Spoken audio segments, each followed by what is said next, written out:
வாங்கி சாப்பிட்டவங்க இந்த பொருள்னால என்ன விளைவுகள் வந்துச்சு அதை ப்ரூவ் பண்ணணும். எவனாவது வாய்க்கு வந்து பேசுனதெல்லாம் நான் ஆதாரமா எடுக்க முடியாது.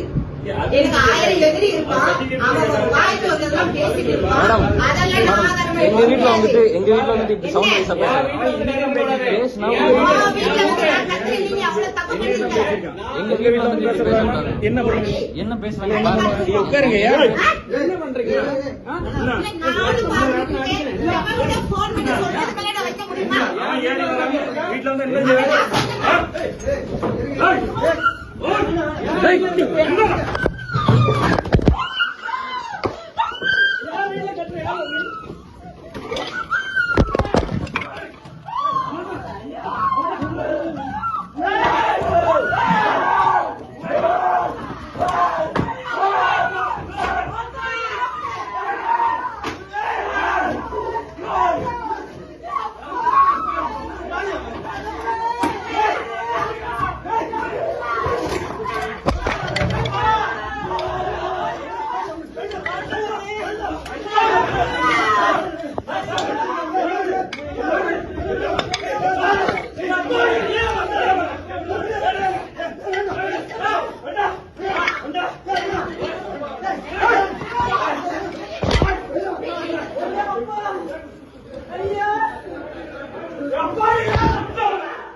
போன